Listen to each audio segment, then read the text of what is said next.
Thank you for joining me for this ongoing series, studying the context of biblical history. This week we'll be considering the Herods and the Samaritans. First, the Herodian dynasty. It actually began with Herod's father, Antipater. Herod the Great was his son. Herod the Great was born in 74 BC. He was made governor of Judea by his father at age 25, and he reigned as king of the Jews from 37 to 4 BC. This was a client state of Rome. He only reigned with the suffrage of the Roman Empire.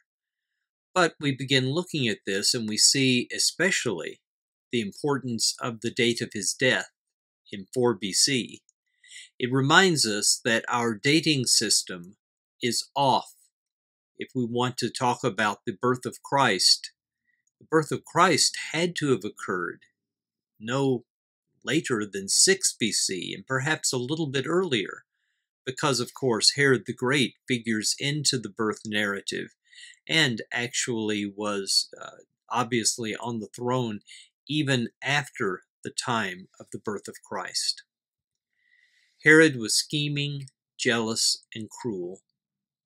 His slaughter of the children in Bethlehem is just one example of many of his monstrous behavior. He was, however, known for his building program. He had great public works. In the New Testament, the temple, which was described, was enlarged and refurbished by Herod the Great. His successors consisted of his children and grandchildren and great-grandchildren.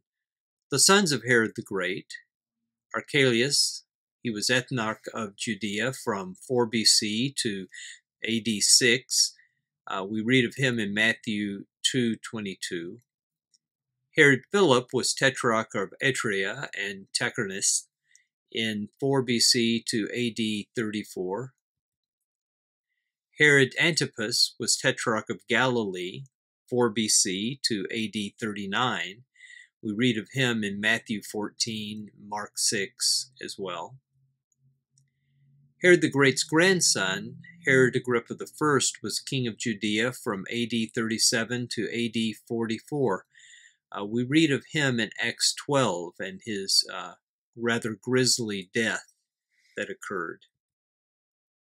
Herod the Great's great-grandchildren, those that were born to Herod Agrippa I. Herod Agrippa II and his wife, sister, Bernice, mentioned in Acts 25. Herod Agrippa II was tetrarch of Chalcis and northern territory from AD 48 to AD 70. Drusilla, who married Felix, the procurator of Judea, was in office from AD 52 to AD 59. These various figures all mirrored the cruelty and the scheming nature of Herod the Great. We must remember that they were Idumeans by ethnicity. While they had embraced the outer trappings of Judaism, ethnically, they were not Jews, and the Jews always resented them for this. Likewise, the Jews resented the Samaritans for much the same reason. The Idumeans, such as the Herods, were closely related to the Jews, but were not Jews. The Samaritans were of a mixed race. Samaria was the capital of the northern kingdom of Israel. Samaria, the city, was captured by the Assyrians in 722 BC. We read of this in 2 Kings chapters 17 and 18. Many of the Israelites, in fact, seemingly most of the Israelites, were taken away by Assyria. Foreigners from Babylon were then brought by Assyria and placed in the cities of Samaria. In doing this, we find that the native stock was diluted. These people intermarried with the remaining Israelites and became known as the Samaritans. We read of this in 2 Kings 17. Now, with this, we find the rise of a changed religion. The Samaritans actually built a temple on Mount Gerizim and worshiped there.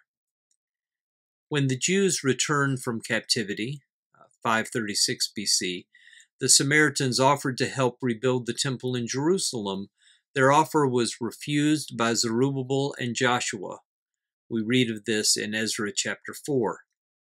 Now, why was this? Well, the Samaritans were not considered true Israelites. They were not Jews.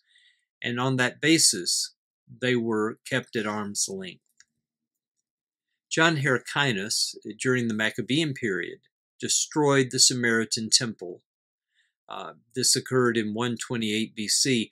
We don't know exactly when this temple was built, but one interesting point is the Samaritan woman there at Jacob's well said, "Our fathers worshipped," past tense, in this mountain.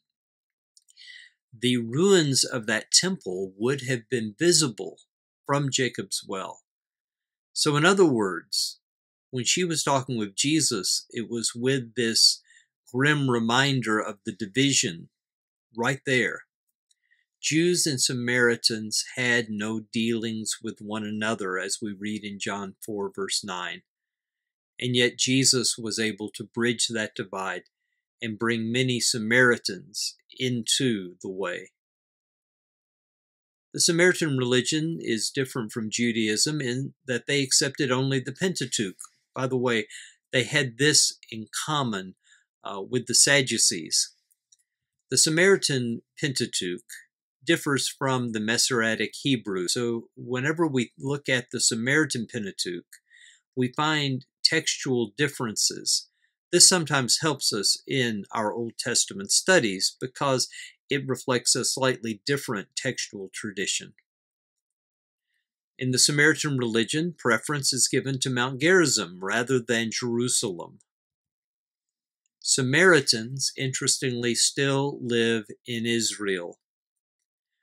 We often thought that they were going to become extinct because their numbers in the 1960s had dipped below 100 individuals. Of the 5 Samaritan families, one of these went extinct, leaving only 4 families among the Samaritans. However, because of a concerted effort at repopulating their community, the Samaritans now number around 1,000. Still a precarious number, but much better than they had just a generation ago. The Samaritans still observe the Passover annually on Mount Gerizim. The Israeli government gives them all of the privileges as if they were Jews, although they do still largely keep to themselves.